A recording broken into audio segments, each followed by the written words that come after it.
Humanity's very first written words were not a poem, not a prayer, not the name of a king. They were a receipt for beer and barley.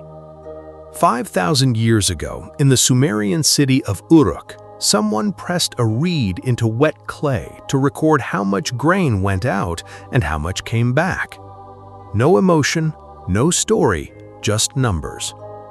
The most powerful invention in human history, the technology that would carry every idea we ever had, began not with a poet, but with an accountant trying not to get robbed. To understand why this mattered, imagine a world with no writing at all. In that world, everything a civilization knows, its laws, its history, its debts, its recipes for survival, lives in one place only: human memory. When a person dies, their knowledge dies with them. A society can remember only as far back as its oldest living mind. Every generation has to relearn the world from scratch. Writing shattered that limit. For the first time, a thought could outlive the person who had it. Information could be stored outside the human brain. This is the true birth of technology. Not a machine, but a memory that never dies. Writing did not appear overnight. It grew slowly out of counting.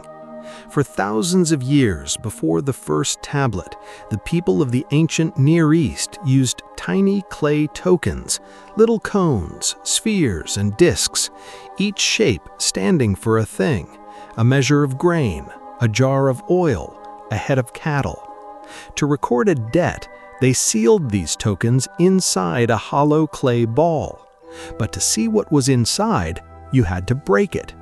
So they began pressing the tokens onto the outside first, leaving a mark. And there it was, the realization that would change everything. You didn't need the token at all. The mark was enough. The symbol had replaced the thing. From those first marks came cuneiform, from the Latin for wedge-shaped. Scribes cut a reed into a sharp triangular tip and pressed it into clay, building every sign from tiny wedges. At first, the signs were pictures: a star for the sky, a bowl for food. But pictures are slow, and clay is fast. So over centuries, the drawings dissolved into abstract clusters of strokes, quicker to write, if harder to read. Cuneiform would go on to record Sumerian, Akkadian, Babylonian, Hittite, more than 15 languages across 3,000 years. It is the longest-lived writing system humanity has ever created. And it all began with a sharpened reed and a lump of mud. In a world where almost no one could read, the person who could held extraordinary power. These were the scribes, the first information workers in history. Becoming one meant years in a place the Sumerians called the tablet house, copying signs until your hands ached, memorizing thousands of symbols. Fewer than 1 in 100 people could read a single line. A scribe could record a king's decree, seal a contract, calculate a harvest, or condemn a debtor. We even have their homework, a schoolboy's practice tablet, complete with the teacher's corrections, preserved in clay for 4,000 years. The mistakes of a child, frozen in time, long after every empire he knew turned to dust. Far to the west, along the Nile, another people were making the same leap: the Egyptians and their hieroglyphs. Beautiful, intricate, sacred, carved into temple walls to last forever. But Egypt's true gift to information was not the script, it was the surface. From the papyrus reed, they made thin, light, flexible sheets you could write on, roll up, and carry. For the first time, knowledge became portable, a library you could hold under one arm. It was, in a sense, the first hard drive you could roll up and take with you.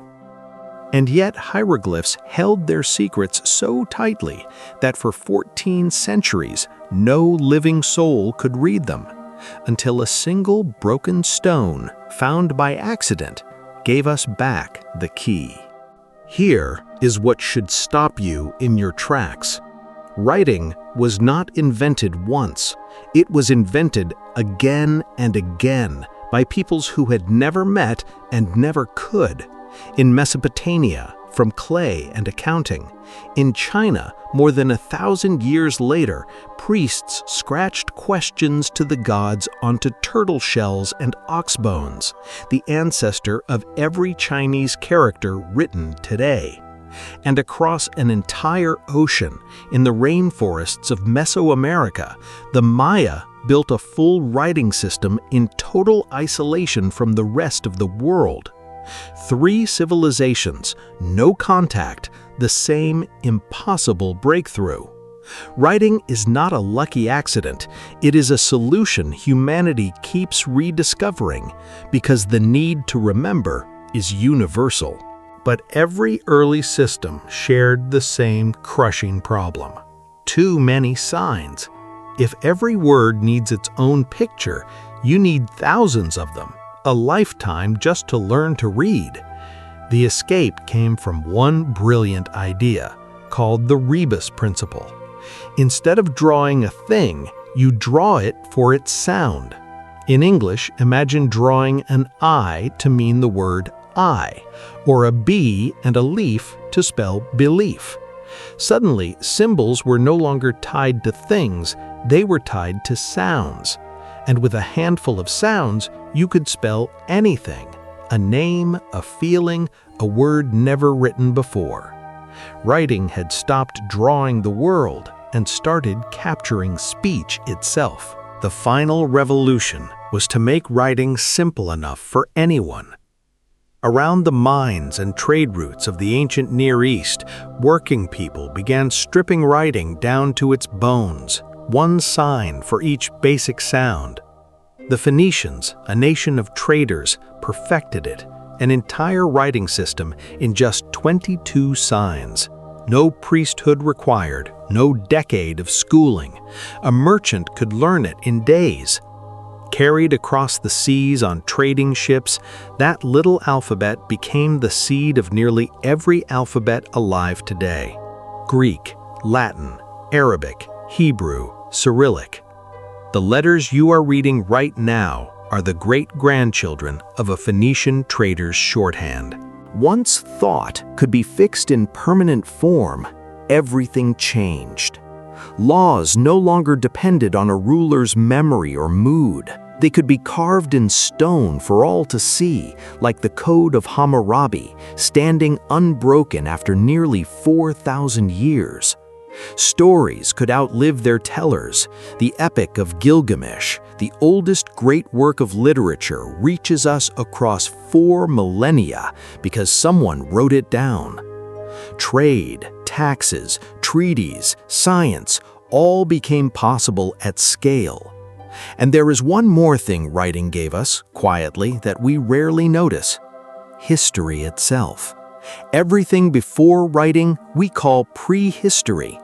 The human story only truly begins the moment we learn to record it. We think of technology as something modern, screens, circuits, code.